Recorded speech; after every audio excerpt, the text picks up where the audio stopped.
My name is Mridula Bharadwaj, and I'm from Troop 3430. My name is Kira Padam. I'm Troop 3772. Ada Kaluzi, Troop 780. My name is Bridget Morrow, and I'm part of Troop 788. My name is Nitya Regala, and I'm part of Troop 873.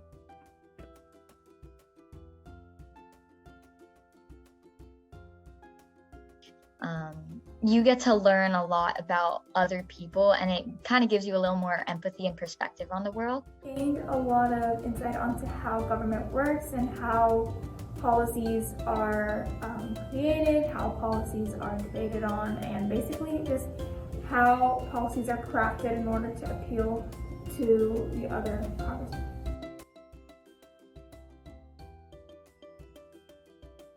I wanted to be a senator or a House of Representatives member since I was 4, so this really gives me an idea of how government works and what maybe I would be doing in the future. It aligns with my interests on public policy and government. Goals are to go into, I don't have a specific field, but around social justice, reform, and international relations, political science, that area.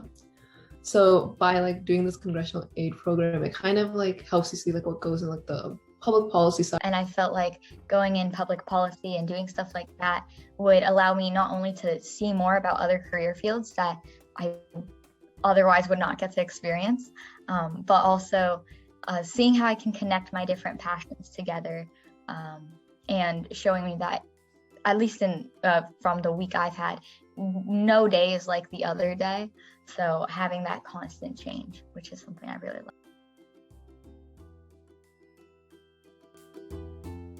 Gas has definitely been a big part of my life in terms of allowing me to gain experience and doing things which interest me. I feel like Girl Scouts has developed a lot of my leadership skills, and it has also given me amazing opportunities like the Congressional Aide program, which align with my interests and also gives me the ability to showcase the skills I learned. Scouts honestly has probably been one of the best decisions that I've made, is to join it, because I received so many opportunities, whether it's from my troop leader or from Toga or just from the council itself, that it offers you connections with people that are experts in their field, no matter what field it is. I've done programs that involve STEM, I've done programs that involve college preparation, programs like Congressional Aide, which gets you involved in politics, programs with ecological conservation and stuff like that. So it really, as long as you you don't even have to really know what you want specifically to do in life. It can just give you all these resources to allow you to explore what you might be interested in. The biggest thing is the opportunities and resources they provide are pretty amazing. Again, this Congressional Aide program is allowing me to do something in my area of interest. A lot of times you'll see a lot of STEM oriented opportunities, but Girl Scout is it gives a bunch of different opportunities that don't just focus on one particular area.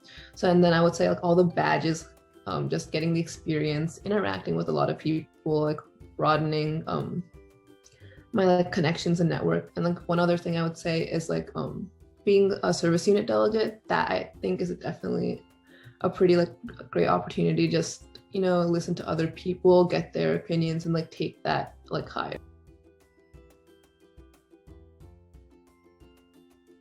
Engaged with politics and everything else, because we have to be informed, and when we're eventually able to vote, which for me will only be in a year, which is kind of crazy to think about, it's our responsibility to be informed voters and to have a say in how our politics is happening and what is happening in our government, because the government is for the people, by the people, of the people.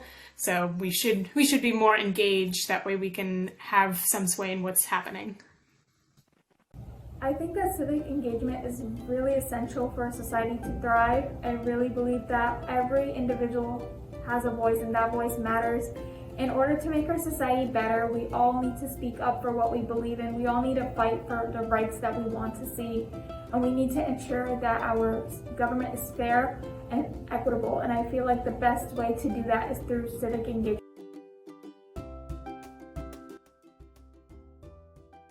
we're supposed to be equal, and everyone should be allowed to have a voice, because all of our opinions are of importance, and they do matter. And if you don't consider one group, if you marginalize one group and don't consider their opinion, then you're not really ever going to be able to create either, in this case, laws or policies that can help everyone and consider everyone. I think that a lot of the times we're told to, just work hard and just keep your head down and keep at it, and eventually you'll get recognized. But I think having that voice and realizing that, sure, I could do that, and sure, you should do that, but also vocalizing what your wants, needs, and just desires are can help you get to them a lot faster. And yeah, I think it just giving yourself a voice just allows you to do more with the time. Well, for so long, girls have always been at a point of disadvantage. It's always for a long time, girls didn't even have a voice. It was always focus on men of power, and then just white men, and then just men in general. So I'd say with women getting a voice, it's definitely it's a view into different perspectives and just different different issues, because women have always been at a place of lower advantages. So getting their voice out there makes it so that other women can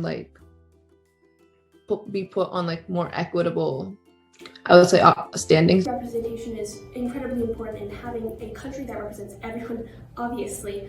But in order to make policies for the most people, we need more people to get involved, and that's how we create a stable democracy to represent the most people.